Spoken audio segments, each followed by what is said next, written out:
Hi friends, ನಾನು Mallikarjun. Welcome to ಸ್ಪರ್ಧಾ Karnataka academy YouTube channel. ಸ್ನೇಹಿತರೆ, ನಾನು ಈ ವಿಡಿಯೋದಲ್ಲಿ ನಿಮಗಾಗಲೇ ಗೊತ್ತಿರೋ ಹಾಗೆ ಈ ಗಸ್ತು ಅರಣ್ಯ ಪಾಲಕ ಪರೀಕ್ಷೆ ಬೀಟ್ ಫಾರೆಸ್ಟರ್ ಎಕ್ಸಾಮ್ ಅಂತ ಹೇಳ್ತೀವಲ್ಲ, ಸೊ ಈ ನೇಮಕಾತಿ ಪ್ರಕ್ರಿಯೆ ಸ್ಟಾರ್ಟ್ ಆಗಿದೆ. ನೀವೆಲ್ಲರೂ ಅಪ್ಲಿಕೇಶನ್ ಹಾಕಿದ್ರಿ ಅಂತ ಅಂದ್ಕೊಂಡಿದ್ವಿ. ಡಿಸೆಂಬರ್ 30ನೇ ತಾರೀಕು ಲಾಸ್ಟ್ ಡೇಟ್ ಇತ್ತು.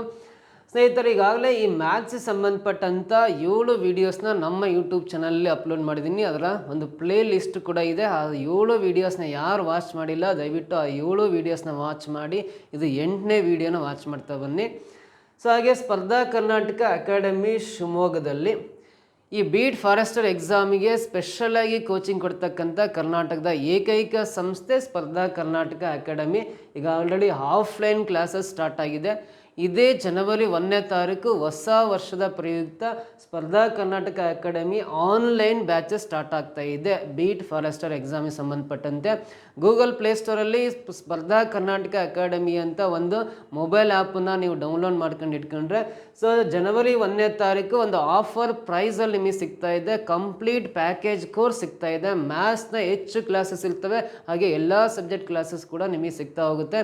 ಸೊ ಹೆಚ್ಚಿನ ಇನ್ಫಾರ್ಮೇಷನ್ ಬೇಕಂದರೆ ಇಲ್ಲಿ ಕಾಣಿಸ್ತಕ್ಕಂಥ ಮೊಬೈಲ್ ನಂಬರ್ 9071673831ಗೆ ಕರೆ ಮಾಡಿ ಅಥವಾ 32ಗೆ ಕರೆ ಮಾಡಿ ಹೆಚ್ಚಿನ ಮಾಹಿತಿಯನ್ನು ಪಡಿತಾ ಬನ್ನಿ ಅಂತ ಹೇಳ್ತಾ, ಹಾಗೆ ಸ್ಪರ್ಧಾ ಕರ್ನಾಟಕ ಅಕಾಡೆಮಿ ಶಿವಮೊಗ್ಗ ಯೂಟ್ಯೂಬ್ ಚಾನಲ್ಗೆ ನೀವು ಯಾರು ಸಬ್ಸ್ಕ್ರೈಬ್ ಆಗಿಲ್ಲ, ಸಬ್ಸ್ಕ್ರೈಬ್ ಆಗಿ ಪಕ್ಕದಲ್ಲಿ ಬರೋ ಬೆಲ್ ಐಕನ್ ಪ್ರೆಸ್ ಮಾಡಿ ನೋಟಿಫೈ ಆಗಿರಿ ಅಂತ ಹೇಳ್ತಾ. ಸೊ ನೋಡಿ, ಈ ವಿಡಿಯೋದಲ್ಲಿ ವೆರಿ ಇಂಪಾರ್ಟೆಂಟ್ ಕ್ವಶನ್ಸ್ ನೋಡ್ರಿ.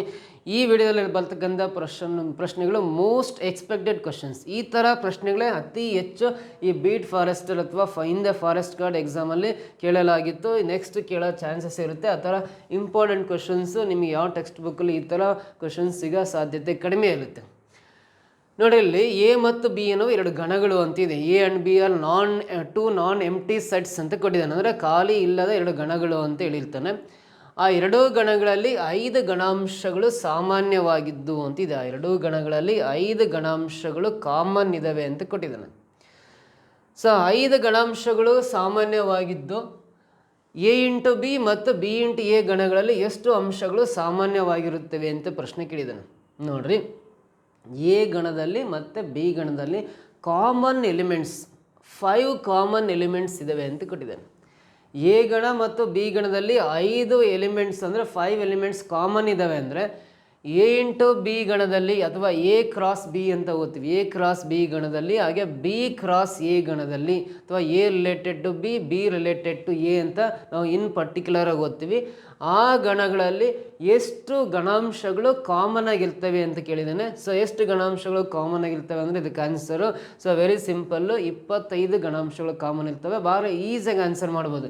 ಎನಲ್ಲಿ 5 ಎಲಿಮೆಂಟ್ಸ್ ಇರ್ತವೆ, ಬಿನಲ್ಲಿ 5 ಎಲಿಮೆಂಟ್ಸ್ ಇರ್ತವೆ. ಎ ಗಣದಲ್ಲಿ 5 ಅಂಶಗಳು, ಬಿ ಗಣದಲ್ಲಿ 5 ಅಂಶಗಳು ಕಾಮನ್ ಇದ್ದಾವೆ. ಅಂದರೆ ಎ ಕ್ರಾಸ್ ಬಿ ಅಥವಾ ಬಿ ಕ್ರಾಸ್ ಎ ಗಣಗಳಲ್ಲಿ ಎಷ್ಟು ಗಣಾಂಶಗಳು ಕಾಮನ್ ಇರ್ತವೆ ಅಂದರೆ ಈ 5 ಇಂಟು 5 ಮಲ್ಟಿಪ್ಲೈ ಮಾಡಿರಿ, 25 ಗಣಾಂಶಗಳು ಕಾಮನ್ ಆಗಿರ್ತವೆ. ಗೊತ್ತಾಯ್ತಾ? 25 ಎಲಿಮೆಂಟ್ಸ್ ಕಾಮನ್ ಆಗಿರ್ತವೆ. ಸೊ ಹೆಂಗೆ ಸರ್ ಇದಕ್ಕೆ ಪ್ರೂಫ್ ಯಾವ ಥರ ನಂಬೋದು, ಇದು ನಿಜನಾ ಅಥವಾ ಸುಮ್ಮನೆ ಸುಳ್ಳ ಅಂತ ಅನ್ಕೋಬೇಡ್ರಿ. ನಾನು ಇದಕ್ಕೆ ಒಂದು ಸಿಂಪಲ್ ಎಕ್ಸಾಂಪಲ್ ತೋರಿಸ್ತೀನಿ. ಈ ಕ್ವಶನ್ಗೆ ಆನ್ಸರ್ ಅಲ್ಲ, ಇದಕ್ಕೆ ಈಸಿ ಆಗೋ ಥರ ಇನ್ನೊಂದು ಬೇರೆ ಎಕ್ಸಾಂಪಲ್ ತೋರಿಸ್ತೀನಿ. ನಾನು ಎ ಗಣದಲ್ಲಿ ಬರ್ತಕ್ಕಂಥ ಗಣಾಂಶಗಳು 1, 2, 3 ಇದ್ದಾವೆ ಅಂತ ಬರಿತೀನಿ. ಸೊ ಬಿ ಗಣದಲ್ಲಿ ಬರ್ತಕ್ಕಂಥ ಗಣಾಂಶಗಳು 2, 3, 4 ಅಂತ ಬರಿತೀನಿ. ಸೊ ಹಾಗಾದರೆ ಎ ಗಣದಲ್ಲಿ 2, 3, ಬಿ ಗಣದಲ್ಲಿ 2, 3 ಇದೆ ಅಂದರೆ 2 ಎಲಿಮೆಂಟ್ಸ್ ಕಾಮನ್ ಇದಾವೆ. ಎನಲ್ಲೂ 2 ಅಂಶಗಳು, ಬಿನಲ್ಲೂ 2 ಅಂಶಗಳು ಕಾಮನ್ ಆಗಿದ್ದಾವೆ. ಅಂದರೆ ಎ ಕ್ರಾಸ್ ಬಿ ಅಂದರೆ ಎ ರಿಲೇಟೆಡ್ ಟು ಬಿ ಗಣ ಬರೆಯೋದು ಹೆಂಗೆ ಅಂದರೆ ನೋಡ್ರಿ. ಸೊ ಮೊದಲು ಎ ಗಣದಲ್ಲಿರೋ 1ರಿಂದ ಸ್ಟಾರ್ಟ್ ಮಾಡಿ, ಇಲ್ಲಿ 2 ಇದೆ ಅಂದರೆ 1, 2 ಅಂತ ಬರೀಬೇಕು. ಇಂಟು ಅಂದರೆ ಮಲ್ಟಿಪ್ಲೈ ಮಾಡೋಂಗಿಲ್ಲ. 1 ಇಂಟು 2 ಅಂದರೆ 2 ಬರೆಯೋಂಗಿಲ್ಲ. ಇದು ಗಣಗಳು ಪಾಠ ಆಗಿರೋದ್ರಿಂದ ಎ ಛೇದಕ ಬಿ ಅಥವಾ ಎ ರಿಲೇಟೆಡ್ ಟು ಬಿ ಗಣವನ್ನು ನಾವು ಈ ರೀತಿಯೇ ಬರೀಬೇಕು. 1 ಇದೆ, ಇಲ್ಲಿ 2 ಇದೆ ಅಂದರೆ 1, 2 ಬರೀಬೇಕು. ಈ 1ಇಂದ ಈ 3 ತಗೊಂಡ್ರೆ 1, 3 ಆಗುತ್ತೆ. ಸೊ 1 ಮತ್ತು 4 ಬರ್ಕೊಂಡ್ರೆ 1, 4 ಬರುತ್ತೆ. ಈ 1 ಕೆಲಸ ಮುಗೀತು. ಮತ್ತು ಅಗೇನ್ 2 ಇಂದ ಈ 3 ಎಲಿಮೆಂಟ್ಸ್ನ ಕಂಬೈನ್ ಮಾಡಿ ಬರೀಬೇಕು. 2, 2 ಬರಿತಾ ಇದೀನಿ, ಆಮೇಲೆ 2, 3 ಬರಿತೀನಿ, ಆಮೇಲೆ 2, 4 ಬರಿತೀನಿ. ನೆಕ್ಸ್ಟ್ ಈ 3ಇಂದ ಸ್ಟಾರ್ಟ್ ಮಾಡಿ ಬರೀಬೇಕು. ಸೊ 3, 2 ಬರೀಬೇಕು. ಅಲ್ಲಿ ನೆಕ್ಸ್ಟ್ 3, 3 ಬರೀಬೇಕು. ನೆಕ್ಸ್ಟು 3, 4 ಬರ್ಕೋಬೇಕು. ಸೊ ಇದು ಯಾವ ಗಣ ಆಗುತ್ತೆ ಅಂದರೆ ಎ ಕ್ರಾಸ್ ಬಿ ಗಣ ಆಗುತ್ತೆ. ಸೊ ಇವಾಗ ಉಲ್ಟಾ ಬಿ ಕ್ರಾಸ್ ಎ ಗಣ ಬರಿತಾ ಹೋದರೆ ಬಿ ಕ್ರಾಸ್ ಎ ಅಥವಾ ಬಿ ರಿಲೇಟೆಡ್ ಟು ಎ ಗಣ ಬರಿತಾ ಹೋದರೆ ಬಿನ ಮೊದಲನೇ ಅಂಶದಿಂದ ಸ್ಟಾರ್ಟ್ ಮಾಡಿ 3 ಬರಿಬೇಕು. ಈ 2 ಇಂದ ಸ್ಟಾರ್ಟ್ ಆಗಬೇಕೆಲ್ಲ. ಈ 2 ಇಂದ ಸ್ಟಾರ್ಟ್ ಮಾಡಿ 2,1 ಅಂತ ಫಸ್ಟ್ ಬರಿಬೇಕು. ನೆಕ್ಸ್ಟ್ ಇದೇ 2 ಇಂದ ಸ್ಟಾರ್ಟ್ ಮಾಡಿ 2,2 ಅಂತ ನೆಕ್ಸ್ಟ್ ಬರಿಬೇಕು. ಇದೇ 2 ಇಂದ ಸ್ಟಾರ್ಟ್ ಮಾಡಿ 2,3 ಅಂತ ನೆಕ್ಸ್ಟ್ ಬರಿಬೇಕು. ಓಕೆನಾ? ಸೊ ನೆಕ್ಸ್ಟ್ ಈ 3 ಸ್ಟಾರ್ಟ್ ಮಾಡಿ ಬರಿಬೇಕು. 3 ಇಂದ ಫಸ್ಟ್ 3,1 ಅಂತ ಬರಿಬೇಕು. ಆಮೇಲೆ 3 ಇಂದ ಸ್ಟಾರ್ಟ್ ಮಾಡಿ 3,2 ಅಂತ ಬರಿಬೇಕು. ಈ 3 ಇಂದ ಸ್ಟಾರ್ಟ್ ಮಾಡಿ 3,3 ಅಂತ ಬರಿಬೇಕು. ಸೊ ನೆಕ್ಸ್ಟ್ 4 ಇಂದ ಸ್ಟಾರ್ಟ್ ಮಾಡಿ ಬರೆಯೋಣ. 4 ಮತ್ತು 1 ಇದೆ ಅಂದರೆ 4,1 ಅಂತ ಬರಿಬೇಕು. ಆಮೇಲೆ 4 ಇಂದ 2 ಬರೆದ್ರೆ 4,2 ಆಗುತ್ತೆ. ಆಮೇಲೆ 4 ಇಂದ 3 ಬರ್ಕೊಂಡ್ವಿ ಅಂದರೆ 4,3 ಬರುತ್ತೆ. ಸೊ ನೋಡಿರಿ, ಇದು ಬಿ ಕ್ರಾಸ್ ಎ ಗಣ. ಇವೆರಡೂ ಸೆಟ್ಟಲ್ಲಿ ಕಾಮನ್ ಎಲಿಮೆಂಟ್ಸ್ ಎಷ್ಟಿದ್ದಾವೆ, ಕಾಮನ್ ಆಗಿ ಒಂದೇ ಥರ ಇರ್ತಕ್ಕಂಥ ಎಲಿಮೆಂಟ್ಸ್ ಎಷ್ಟಿದ್ದಾವೆ ಅಂತ ನೋಡ್ತಾ ಹೋಗೋದಾದರೆ ಕಾಮನ್ ಎಲಿಮೆಂಟ್ಸ್ ಎಷ್ಟು ಅಂದರೆ 1,2 ಇದರಲ್ಲಿದೆ, ಇಲ್ಲೆಲ್ಲೂ 1,2 ಇಲ್ಲ ಬಿನಲ್ಲಿ, ಬಿ ಕ್ರಾಸ್ ಎಲ್ಲಿ. ಇಲ್ಲಿ 1,3 ಇದೆ, ಇಲ್ಲೆಲ್ಲೂ 1,3 ಇಲ್ಲ. 1,4 ಇದೆ, ಇಲ್ಲೆಲ್ಲೂ 1,4 ಇಲ್ಲ. 2,2 ಇದೆ ನೋಡಿರಿ, ಇದರಲ್ಲೂ 2,2 ಇದೆ, ಇದರಲ್ಲೂ 2,2 ಇದೆ ಅಂದರೆ ಒಂದು ಎಲಿಮೆಂಟ್ ಕಾಮನ್ ಆಯಿತು. 2,3 ಇದೆ, ಇದರಲ್ಲೂ 2,3 ಇದೆ, ಇನ್ನೊಂದು ಎಲಿಮೆಂಟ್ ಕಾಮನ್ ಆಯಿತು, ಇಲ್ಲೂ 2,3 ಇದೆ. ಸೊ 2,4 ಇದರಲ್ಲಿದೆ, ಇದರಲ್ಲಿ 2,4 ಇದೆಯಾ ಸರ್ಚ್ ಮಾಡಿರಿ, 2,4 ಎಲ್ಲೂ ಇಲ್ಲ. ಸೊ 3,2 ಇದೆ, ಇದರಲ್ಲೂ 3,2 ಇದೆ, 3,2 ಕಾಮನ್ ಇದೆ. ಸೊ ಇದರಲ್ಲೂ 3,3 ಇದೆ, ಇದರಲ್ಲೂ 3,3 ಇದೆ, ಬರಿತೀನಿ. 3,4 ಇದರಲ್ಲಿದೆ, ಇಲ್ಲೆಲ್ಲೂ 3,4 ಇಲ್ಲ. ನೋಡಿರಿ, 1 2 3 4, ಇದರಲ್ಲಿ 1 2 3 4 ಅಂದರೆ ಎರಡೂ ಗಣಗಳಲ್ಲಿ 4 ಅಂಶಗಳು ಸಾಮಾನ್ಯ ಇದ್ದಾವೆ, ಕಾಮನ್ ಇದ್ದಾವೆ ಅಂತ ಅರ್ಥ. ನೋಡಿ, ಎರಡೂ ಗಣದಲ್ಲಿ ಇದರಲ್ಲೆರಡು ಕಾಮನ್ ಇದಾವೆ ಅಂದರೆ ಈ 2 ಕ್ರಾಸ್ 2 ಅಂದರೆ ಎಷ್ಟು ಬರುತ್ತೆ, 4 ಎಲಿಮೆಂಟ್ಸ್ ಕಾಮನ್ ಇದಾವಲ್ಲ. ಇನ್ನು ಪ್ರಾಕ್ಟಿಕಲಾಗಿ ತೋರಿಸಿದ್ದೀನಿ 4 ಗಣಾಂಶಗಳು ಕಾಮನ್ ಇದ್ದಾವೆ. ಬಟ್ ನೀವೆಲ್ಲ ಇದನ್ನು ಮಾಡೋ ಅವಶ್ಯಕತೆ ಇಲ್ಲ, ನಿಮಗೆ ಡೈರೆಕ್ಟ್ ಮೆಥಡ್ ಹೇಳ್ಕೊಟ್ಟಿದ್ದೀನಿ. ಡೈರೆಕ್ಟಾಗಿ 25 ಅಂತ ಬರಿಬೋದು. ನಾನು 5 ಬರ್ಕೊಂತ ಹೋದ್ರೆ ಬೋರ್ಡೆಲ್ಲ ತುಂಬಿ ಹೋಗುತ್ತೆ, ಅಷ್ಟೊಂದೆಲ್ಲ ಬರೀತಾ ಕೂಲಕ್ಕಾಗಲ್ಲ. ಡೈರೆಕ್ಟಾಗಿ ಮಾಡೋದು ತೋರಿಸ್ಕೊಟ್ಟಿದ್ದೀನಿ. ಸೊ ಎ ಮತ್ತು ಬಿ ಗಣಗಳಲ್ಲಿ 5 ಗಣಾಂಶಗಳು ಕಾಮನ್ ಇದ್ವು ಅಂದರೆ ಎ ಛೇದನ ಬಿ ಅಥವಾ ಬಿ ಎ ಕ್ರಾಸ್ ಬಿ ಅಥವಾ ಬಿ ಕ್ರಾಸ್ ಎ ಛೇದಕ ಎ ಛೇದಕ ಬಿ ಅಥವಾ ಬಿ ಛೇದಕ ಎ ಗಣದಲ್ಲಿ ಟೋಟಲಿ 25 ಗಣಾಂಶಗಳು ಕಾಮನ್ ಇರ್ತವೆ. Option 4th one correct. ನನಗೆ 2 ಕಾಮನ್ ಇರೋದು ಒಂದು ಎಕ್ಸಾಂಪಲ್ ಆಗಿ ಕೊಟ್ಟಿದ್ದೀನಿ. ಕ್ಲಿಯರ್ ಆಗಿದೆ ಅಂತ ಅಂದ್ಕೊಂಡಿದ್ದೀನಿ. ಮುಂದಿನ ಕ್ವಶನ್ ಬರೋಣ. ಸರ್ ನೋಡ್ರಿ, ಇದು ಟ್ರಿಗ್ನಾಮೆಟ್ರಿ ಸಂಬಂಧಪಟ್ಟಿದ್ದು. ನೀವೇನಾದರೂ ಹೈಸ್ಕೂಲ್ ಡೇಸಲ್ಲಿ ಟ್ರಿಗ್ನಾಮೆಟ್ರಿನ ತ್ರಿಕೋನಮಿತಿ ಅಂತ ಪಾಠ ಬರುತ್ತಲ್ಲ, ನಾನು ಚೆನ್ನಾಗಿ ಕಲ್ತಿದ್ದೆ. ಆದರೆ ಈ ಕ್ವಶನ್ನು ನಾನು ಹೇಳ್ಕೊಡೋದು ನಿಮಗೆ ಅರ್ಥ ಆಗುತ್ತೆ ಅಷ್ಟೇ. ಸೊ ಆ ಐಡಿಯಾಸ್ ಏನೂ ಇಲ್ಲ ಅಂದರೆ ಈ ಕ್ವಶನ್ ನೀವು ಅರ್ಥ ಮಾಡ್ಕೊಳ್ಳೋದು ಕಷ್ಟ ಆಗುತ್ತೆ. ಸೊ ನೋಡಿರಿ, ನೀವು ಈ ಐಡಿಯಾಸ್ ಬೇಕು, ಈ ಥರ ಪ್ರಾಬ್ಲಮ್ ಸಾಲ್ವ್ ಮಾಡಬೇಕು, ಇದೆಲ್ಲ ಬೇಸಿಕ್ಸ್ ಎಲ್ಲ ಕರೆಕ್ಟಾಗಿ ತಿಳ್ಕೊಬೇಕಂದ್ರೆ ಸ್ಪರ್ಧಾ ಕರ್ನಾಟಕ ಶಿವಮೊಗ್ಗದಲ್ಲಿ ಆಫ್ಲೈನ್ ಕ್ಲಾಸಲ್ಲಿ ನಿಮಗೆ topic wise, formula wise, syllabus wise, question paper wise ಹೇಳ್ಕೊಡ್ತೀವಿ. ಹಾಗೆ ಆನ್ಲೈನಲ್ಲಿ ಕೂಡ ಇದೆಲ್ಲ ಫೆಸಿಲಿಟಿ ಇರುತ್ತೆ. ಬಟ್ ಇದು ಯೂಟ್ಯೂಬ್ ಚಾನಲಲ್ಲಿ ಯಾವ ಥರ ಬಿಡಿಸ್ಬೋದು ಸಿಂಪಲಾಗಿ ಅಂತ ಒಂದು ವಿಧಾನ ನಿಮಗೆ ಹೇಳ್ಕೊಡ್ತೀನಿ ಅಷ್ಟೇ. ಇಲ್ಲಿ ಎ ಮತ್ತು ಬಿಗಳು ಅಕ್ಯೂಟ್ ಆ್ಯಂಗಲ್ಸ್ ಅಂತ ಕೊಟ್ಟಿದ್ದಾನೆ, ಲಘು ಕೋನಗಳು ಅಂತ ಇರುತ್ತೆ. ಹಾಗಾದರೆ ಸೈನ್ ಆಫ್ ಎ ಪ್ಲಸ್ ಬಿನ ಬೆಲೆ ಎಷ್ಟು ಅಂತ. ಸೈನ್ ಎನ ಬೆಲೆ 3/5, ಕಾಸ್ ಬಿನ ಬೆಲೆ 9/41 ಆದರೆ ಸೈನ್ ಆಫ್ ಎ ಪ್ಲಸ್ ಬಿನ ಬೆಲೆ ಎಷ್ಟಾಗುತ್ತೆ ಅಂತ ಕಂಡುಹಿಡಿಬೇಕು. ನೋಡಿರಿ, ಇಲ್ಲಿ ಫಸ್ಟು ಸೈನ್ ಫಂಕ್ಷನ್ ಅಂದರೆ opposite side by hypotenuse side ಅಂತ ಕರಿತೀವಿ. Opposite side by hypotenuse side. So ಇಲ್ಲಿ ಆಪೋಸಿಟ್ ಸೈಡ್ 3 ಇದೆ, ಹೈಪಾಟ್ನಿಸ್ ಸೈಡ್ 4 ಇದೆ ಅಂದರೆ, ವಿರುದ್ಧ ಬಾಹು 3 ಆಮೇಲೆ ವಿಕರ್ಣ ಬಾಹು 4 ಇದೆ ಅಂದರೆ ಇದರಲ್ಲಿ ಅಡ್ಜಸೆಂಟ್ ಸೈಡ್ ಎಷ್ಟಿರುತ್ತೆ ಅಂದರೆ, ಅಡ್ಜಸೆಂಟ್ ಸೈಡ್ ಎಷ್ಟು ಬರಲ್ಲ, 3 5 ಇದೆ, 3/5 ಇದೆ ಅಂದರೆ ಅಡ್ಜಸೆಂಟ್ ಸೈಡು 4 ಆಗಿರುತ್ತೆ.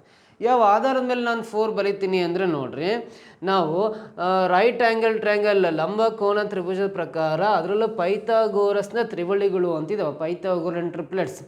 ಸೊ 3 4 5 ಅನ್ನೋದು ಒಂದು ಪೈಥಾಗೋರಸ್ ತ್ರಿವಳಿ. ಈ ತ್ರಿವಳಿ ಪ್ರಕಾರ ಸೊ ಆಪೋಸಿಟ್ ಸೈಡ್ 3 ಇದೆ, ಹೈಪಾಟ್ನಿಸ್ ಸೈಡ್ 5 ಇದೆ ಅಂದರೆ ಇನ್ನು ಉಳಿದಿರೋ ಸಂಖ್ಯೆ 4 ಅಲ್ಲ, ಅದು ಅಡ್ಜಸೆಂಟ್ ಸೈಡ್ 4 ಅಂತ ಬರಿಬೋದು.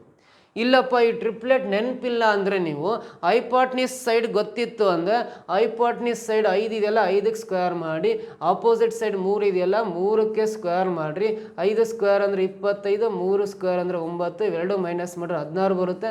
16ಕ್ಕೆ ವರ್ಗಮೂಲ 4 ಅಲ್ಲ, ಹಾಗಾಗಿ ಅಡ್ಜಸೆಂಟ್ ಸೈಡ್ 4 ಅಂತ ಬರಿತೀವಿ. ಸೊ ಹಾಗಾದರೆ ಸೈನ್ ಎ 3/5 ಇದೆ ಅಂದರೆ ನೀವು ಕಾಸ್ ಎ ಬರ್ಕೋಬೇಕು. ಕಾಸ್ ಎ ಅಂದರೆ adjacent side divide by hypotenuse side ಅಂತ ಕರೀತಾರೆ. ಅಡ್ಜಸೆಂಟ್ ಸೈಡ್ ಅಂದರೆ 4 ಇದೆ, ಇಲ್ಲಿ ಹೈಪಾಟ್ನಿಸ್ ಸೈಡ್ ಅಂದರೆ 5 ಇದೆ, ಹಾಗಾಗಿ ಕಾಸ್ ಎನ 4/5 ಬರಿತೀನಿ. ಇದು ಒಂದು ವಿಚಾರ. ನೆಕ್ಸ್ಟ್ ಇಲ್ಲಿ ಕಾಸ್ ಬಿ ಈಕ್ವಲ್ ಟು ಅಂತ ಕೊಟ್ಟಿದ್ದಾನೆ. ಕಾಸ್ ಬಿ ಈಕ್ವಲ್ ಟು ಎಷ್ಟು ಕೊಟ್ಟಿದ್ದಾನೆ ಅಂದರೆ 9/41 ಕೊಟ್ಟಿದ್ದಾನೆ. ಅಂದರೆ ಕಾಸ್ ಫಂಕ್ಷನ್ ಅಂದರೆ ಅಡ್ಜಸೆಂಟ್ ಬೈ ಹೈಪೋಟ್ನಿಸ್ ಅಂತ ಬರೀತೀವಿ. ಸೊ ಅಡ್ಜಸೆಂಟ್ ಸೈಡ್ 9 ಇದೆ, ಹೈಪೋಟ್ನಿಸ್ ಸೈಡ್ 41 ಇದೆ ಅಂದರೆ ನಾವು ಆಪೋಸಿಟ್ ಸೈಡ್ ಕಂಡುಹಿಡ್ಕೋಬೇಕಿಲ್ಲ. ಆಪೋಸಿಟ್ ಸೈಡ್ ಕಂಡುಹಿಡ್ಬೇಕಾದ್ರೆ ಸೇಮ್ ಮೆಥಡ್ ಈಗ ಹೇಳ್ಕೊಟ್ನಲ್ಲ, ಈ 41 ಹೈಪೋಟ್ನಿಸ್ ಸೈಡ್ಗೆ ಸ್ಕ್ವೇರ್ ಮಾಡ್ಕೊಳ್ರಿ, ಮೈನಸ್ ಅಡ್ಜಸೆಂಟ್ ಸೈಡ್ 9 ಇದೆಯಲ್ಲ 9 ಸ್ಕ್ವೇರ್ ಮಾಡಿರಿ. 41 ಸ್ಕ್ವೇರ್ ಅಂದರೆ 1681 ಆಗುತ್ತೆ. ಅಲ್ಲಿ 9 ಸ್ಕ್ವೇರ್ ಅಂದರೆ 81 ಮೈನಸ್ ಮಾಡಿದ್ರೆ 1600 ಬರುತ್ತೆ. ಈ 1600ಕ್ಕೆ ವರ್ಗಮೂಲ ಅಂದರೆ 40 ಬರುತ್ತಲ್ಲ, ಆಪೋಸಿಟ್ ಸೈಡ್ 40 ಬಂದಿದೆ ಅಂತ. ಆಪೋಸಿಟ್ ಸೈಡ್ ಸಿಕ್ಕಾದ್ಮೇಲೆ ನೀವು ಸೈನ್ ಬಿ ಕಂಡುಹಿಡ್ಕೊಳ್ರಿ. ಸೈನ್ ಬಿ ಅಂದರೆ ಆಪೋಸಿಟ್ ಸೈಡ್ ಬೈ ಹೈಪೋಟ್ನಿಸ್ ಸೈಡ್ ಅಂತ. ಆಪೋಸಿಟ್ ಸೈಡ್ 40 ಅಂತ ಗೊತ್ತಾಯ್ತಿದ್ದು 40 ಬರಿಬೇಕು, ಹೈಪೋಟ್ನಿಸ್ ಸೈಡ್ 41 ಬರ್ಕೋಬೇಕು. ಇಷ್ಟು ಸಿಕ್ಕಾದ್ಮೇಲೆ ನಾವಿಲ್ಲಿ ಕಾಂಪೌಂಡ್ ಆ್ಯಂಗಲ್ ಫಾರ್ಮುಲಾ ಅಂತ ಬರುತ್ತೆ, sine of A plus B ಅಂತ. ಸೊ ಈ sine of A plus B formula ಏನು ಹೇಳುತ್ತೆ ಅಂದರೆ ಕಾಂಪೌಂಡ್ ಆ್ಯಂಗಲ್ ಫಾರ್ಮುಲಾಸ್ ಅಂತ ಬರುತ್ತೆ ಟ್ರಿಗ್ನಾಮೆಟ್ರಿಲಿ. ಅವನು ಕಲ್ತಿದ್ರೆ ಮಾತ್ರ ಲೆಕ್ಕ ಬಿಡ್ಸಕ್ಕೆ ಬರೋದು. Sine of A plus B ಅಂದರೆ ನಾನು ಸೈನ್ ಎ ಕಾಸ್ ಬಿ ಅಂತ ಬರಿತೀನಿ, ಪ್ಲಸ್ ಇದನ್ನು ಕಾಸ್ ಎ ಸೈನ್ ಬಿ ಅಂತ ಬರಿತೀನಿ, ಕಾಸ್ ಎ ಸೈನ್ ಬಿ ಅಂತ ಬರ್ಕೊತೀನಿ. ಸೊ ಹಾಗಾದರೆ ಸೈನ್ ಎ ಕಾಸ್ ಬಿ ಅಂದರೆ ಸೈನ್ ಎ ವ್ಯಾಲ್ಯೂ 3/5 ಇದೆ, ಪ್ರಶ್ನೆಯಲ್ಲಿದೆ, ಹಾಗೆ ಬರಿತೀನಿ. ಕಾಸ್ ಬಿ ಅಂದರೆ ಇಲ್ಲಿದೆ 9/41 ಇದೆ, ನೋಡಿರಿ ಪ್ರಶ್ನೆಯಲ್ಲೇ ಇದೆ, ಕಾಸ್ ಬಿ ವ್ಯಾಲ್ಯೂ 9/41 ಬರಿತೀನಿ. ಪ್ಲಸ್ ಇವಾಗ ಕಾಸ್ ಎ ವ್ಯಾಲ್ಯೂ ಇಲ್ಲಿ ಕಂಡುಹಿಡ್ಕೊಂಡ್ವಿ 4/5 ಇದೆ, 4/5 ಬರಿಬೇಕು. ಇಂಟು ಕಾಸ್ ಬಿ ವ್ಯಾಲ್ಯೂ ನೋಡಿ, ಸೈನ್ ಬಿ ವ್ಯಾಲ್ಯೂ ಇಲ್ಲಿದೆ, ಸೈನ್ ಬಿ ವ್ಯಾಲ್ಯೂ 40/41 ಆಗುತ್ತೆ, 41 ಬರಿತೀನಿ. ಸೊ ಇವಾಗ ನೋಡಿರಿ 9 × 3 9 3 27, ಇಲ್ಲಿ 41 × 5 ಅಂದರೆ 205 ಬರುತ್ತೆ. ಪ್ಲಸ್ ಇಲ್ಲಿ 40 × 4 ಅಂದರೆ 160 ಆಗುತ್ತೆ, 41 × 5 215 ಆಗುತ್ತೆ. ಇಲ್ಲಿ ಡಿನಾಮಿನೇಟರ್ ಎರಡೂ ಸೇಮ್ ಇದಾವೆ, ಛೇದಗಳು ಎರಡೂ ಸೇಮ್ ಇದ್ದಾಗ ಛೇದ ಒಂದೇ ಕಾಮನ್ನಾಗಿ ಬರ್ಕೊಂಡು ಈ ಮೇಲಿರೋ ಅಂಶಗಳನ್ನು ಡೈರೆಕ್ಟಾಗಿ ಕೂಡ್ಬೋದು. 160 + 27 ಅಂದರೆ 187 ಆಗುತ್ತೆ, ಇದು ಅದಕ್ಕೆ ಆನ್ಸರ್ ಆಗುತ್ತೆ. 187/205 ಬರುತ್ತೆ. 187/205 ಅಂದರೆ 187/205 ಅಂತ ಆಪ್ಷನ್ ಫಸ್ಟ್ ಒನ್ನಲ್ಲಿದೆ, ಇದು ಸರಿ ಉತ್ತರ ಆಗುತ್ತೆ. 187/285 ಬರುತ್ತೆ. ಸೊ ಗೊತ್ತಾಯ್ತಾ? ಅಥವಾ ಸೊ ಇದಿಷ್ಟು ಮಾಡೋಕ್ಕಾಗಲ್ಲ ಸರ್, ನಾವಿನ್ನೂ ಸಿಂಪಲ್ಲಾಗಿ ಮಾಡಬೇಕು ಅಂದರೆ ನಾನು ಒಂದು ಕೆಲಸ ಹೇಳ್ಕೊಡ್ತೀನಿ ನಿಮಗೆ. 41 ಇದೆ, ಇಲ್ಲಿ 5 ಇದೆ ಅಂದರೆ 41 × 5 ಮಲ್ಟಿಪ್ಲೈ ಮಾಡಿರಿ ಎಷ್ಟು ಬರುತ್ತೆ ಅಂತ ನೋಡಿರಿ. 41 ಇಲ್ಲಿರೋ 5 ಗುಣಾಕಾರ ಮಾಡಿರಿ, 41 × 5 ಅಂದರೆ 205 ಬರುತ್ತೆ. ಸೊ ಈ 205ರ ಆಪ್ಷನ್ ಹುಡ್ಕೋಬೇಕು ಕೆಳಗಡೆ, ಇದರಲ್ಲೂ ಇದೆ, ಇದರಲ್ಲೂ ಇದೆ, ಇದರಲ್ಲೂ ಇದೆ.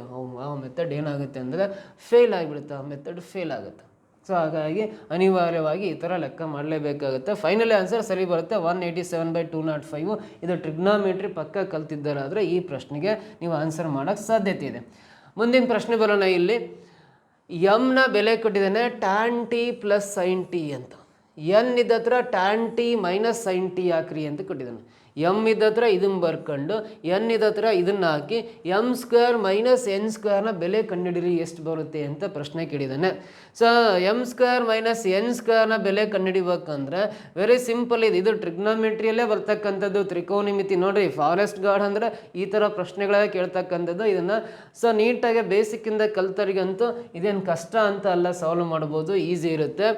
m² - n² ಅಂತ ಕಂಡುಹಿಡಿಬೇಕು ಅಂದರೆ ಇದು a² - b² ಫಾರ್ಮುಲಾ ಪ್ರಕಾರ m² - n² ನಾನು a + b × a - b ಬಲಿತೀವಲ್ಲ, ಅದೇ ಥರ m + n × m - n ಅಂತ ಬರ್ಕೊಂಡ್ರೆ ಸಾಕು.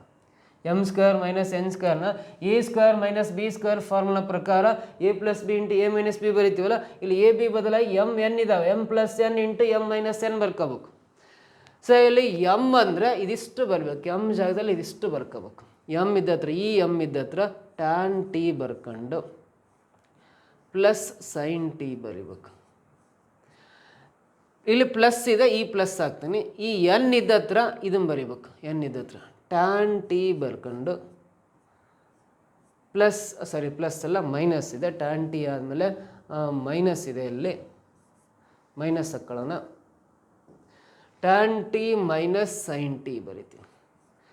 ಸೊ ಇದು ಎಮ್ ಪ್ಲಸ್ ಎನ್ ಆಯಿತು. ಅದೇ ರೀತಿ ಎಮ್ ಮೈನಸ್ ಎನ್ ಇದೆ, ಎಮ್ ಇದೆ ಅಂದರೆ ಸೇಮ್ ಅದನ್ನೇ ಬರಿಬೇಕು, ಟ್ಯಾನ್ ಟಿ ಬರ್ಕೊಂಡು ಪ್ಲಸ್ ಸೈನ್ ಟಿ ಬರಿಬೇಕು. ಮೈನಸ್ ಚಿಹ್ನೆ ಇದೆಯಲ್ಲ, ಇಲ್ಲಿ ಮೈನಸ್ ಇದೆಯಲ್ಲ, ಮೈನಸ್ಸಿಂದ ಇವೆರಡನ್ನೂ ಗುಣಿಸಿ ಎನ್ ಬರಿಬೇಕು. ಮೈನಸ್ ಇಂಟು ಇಲ್ಲಿ ಏನಿಲ್ಲ ಅಂದ್ರೆ ಪ್ಲಸ್ ಮೈನಸ್ ಆಗುತ್ತೆ, ಟ್ಯಾನ್ ಟಿ ಬರುತ್ತೆ. ಸೊ ಇಲ್ಲಿ ಮೈನಸ್ ಇದೆ, ಮೈನಸ್ ಇಂಟು ಮೈನಸ್ ಪ್ಲಸ್ ಆಗುತ್ತೆ, ಪ್ಲಸ್ ಸೈನ್ ಟಿ ಆಗುತ್ತೆ. ಮೈನಸ್ ಇರೋದ್ರಿಂದ ಮೈನಸ್ ಚಿಹ್ನೆಯಿಂದ ಗುಣಾಕಾರ ಮಾಡಬೇಕು. ಇವಾಗ ಸಿಂಪ್ಲಿಫೈ ಮಾಡಿರಿ ನೋಡ್ರಿ, minus sine T plus sine T cancel ಆಗುತ್ತೆ ಇದರಲ್ಲಿ. ಆಮೇಲೆ ಇಲ್ಲಿ minus tan T plus tan T cancel ಆಗುತ್ತೆ. ನಮಗೆ ಉಳಿದದ್ದು tan T plus tan T. Tan T ನಾವು ಎರಡು ಇರೋದ್ರಿಂದ 2 ಟ್ಯಾನ್ ಟಿ ಅಂತ ಬರಿಬೋದು, 2 ಟ್ಯಾನ್ ಟಿ ಬರಿತೀನಿ.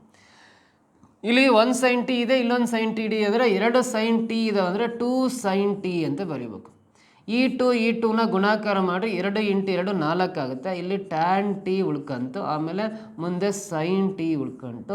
ನೋಡಿರಿ 4 into tan T into sine T ಅಂತ ಯಾವ ಆಪ್ಷನಲ್ಲಿದೆ ಅಂದರೆ 4 into tan T into sine T ಅಂತ ಮೊದಲನೇ ಆಪ್ಷನಲ್ಲಿದೆ. ಅದೇ ಸರಿ ಉತ್ತರ ಇದೆ. ಈಸಿ, ಇದೇನು ಕಷ್ಟ ಇಲ್ಲ, ಇದನ್ನು ಆನ್ಸರ್ ಮಾಡ್ಬೋದು. ಎಕ್ಸಾಮಲ್ಲಿ ಕೇಳಿದರೆ ಈ ಥರ ಪ್ರಶ್ನೆನ. ಸೊ ನೆಕ್ಸ್ಟ್ ಪ್ರಶ್ನೆ ಬರೋಣ, 4ನೇದು. ಸೊ ಇಲ್ಲಿ 9x² ಪ್ಲಸ್ 6kx ಪ್ಲಸ್ 4 = 0 ಸಮೀಕರಣದ ಮೂಲಗಳು ಸಮವಾಗಿದ್ದರೆ ಕೇನ ಬೆಲೆ ಎಷ್ಟು ಅಂತ. ಇಲ್ಲೊಂದು ಸಮೀಕರಣ ಕೊಟ್ಟಿದ್ದೇನೆ, ಅದು ವರ್ಗ ಸಮೀಕರಣ ಆಗಿದೆ.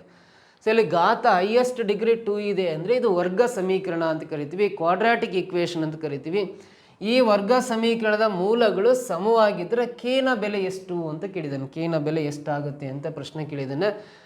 ನೋಡ್ರಿ, ವರ್ಗ ಸಮೀಕರಣ ax² plus bx plus c = 0 ಅನ್ನೋದು ವರ್ಗ ಸಮೀಕರಣದ ಆದರ್ಶ ರೂಪ ಅಂತ ಕರಿತೀವಿ, standard form of quadratic equation ಅಂತ ಕರಿತೀವಿ. ಇದು ವರ್ಗ ಸಮೀಕರಣದ ಆದರ್ಶ ರೂಪ ಆಗಿರೋದ್ರಿಂದ ಅಲ್ಲಿ ಕೊಟ್ಟಿರೋ ಸಮೀಕರಣ 9x² ಪ್ಲಸ್ 6kx ಪ್ಲಸ್ 4 = 0 ಕೊಟ್ಟಿದ್ದಾನಲ್ಲ, ಆ ಸಮೀಕರಣ ಅದರ ಕೆಳಗಡೆ ಬರ್ಕೊಂಡ್ಬಿಟ್ಟು ನೀವು ನೋಡ್ರಿ, ಇಲ್ಲಿ x² ಸೇಮ್ ಇದೆ ಅಂದರೆ ಇಲ್ಲಿ a ಇದೆ, ಇಲ್ಲಿ 9 ಇದೆ ಅಂದರೆ a ವ್ಯಾಲ್ಯೂ 9 ಅಂತ ಬರಿಬೇಕು a. ಸೊ ಇಲ್ಲಿ x6 ಸೇಮ್ ಇದೆ ಅಂದರೆ b ಇದೆ ಹತ್ರ, ಇಲ್ಲಿ 6k ಇದೆ ಅಂದರೆ b = 6k ಅಂತ ಬರ್ಕೋಬೇಕು. ಇಲ್ಲಿ ಸಿ ಹತ್ರ ಇಲ್ಲಿ 4 ಇದೆ ಅಂದರೆ ಸಿ = ಡೈರೆಕ್ಟ್ 4 ಅಂತ ಬರ್ಕೊಂಡು ಎ ಬಿ ಸಿ ವ್ಯಾಲ್ಯೂಗಳು ಗೊತ್ತಾದ್ಮೇಲೆ ವರ್ಗ ಸಮೀಕರಣದ ಮೂಲಗಳು ಸಮ ಅಂತ ಕೊಟ್ಟಿದ್ದಾನೆ, ಆಸ್ ಈಕ್ವಲ್ ರೂಟ್ಸ್ ಅಂತ ಇಂಗ್ಲೀಷಲ್ಲಿ ಕೊಟ್ಟಿದ್ದಾನೆ. ವರ್ಗ ಸಮೀಕರಣದ ಮೂಲಗಳು ಸಮ ಇದ್ದರೆ ಡೆಲ್ಟಾ = 0 ಆಗಿರುತ್ತೆ ಅಂತ ತಗೊಂತೀವಿ. ಸೊ ಡೆಲ್ಟಾ ಅಂದರೆ ಇದು ವರ್ಗ ಸಮೀಕರಣದ ಮೂಲಗಳ ಶೋಧಕ, ಡಿಸ್ಕ್ರಿಮಿನೆಂಟ್ ಆಫ್ ಕ್ವಾಡ್ರಾಟಿಕ್ ಈಕ್ವೇಷನ್ ಅಂತ ಕರಿತೀವಿ. So delta value b² - 4ac ಬೆಲೆ 0 ಆಗಿರುತ್ತೆ. ಮೂಲಗಳು ಸಮ ಅಂತ ಕೊಟ್ಟಿದ್ದಾನೆ, ಈಕ್ವಲ್ ರೂಟ್ಸ್ ಅಂತ ಕೊಟ್ಟಿರೋದ್ರಿಂದ ಡೆಲ್ಟಾ ವ್ಯಾಲ್ಯೂ 0 ಆಗಿರುತ್ತೆ. ಅಂದರೆ b² - 4ac ಬೆಲೆ 0 ಆಗಿದ್ದರೆ ಮೂಲಗಳು ಸಮ ಆಗಿರ್ತವೆ ಅಂತ ಹೇಳ್ಬೋದು.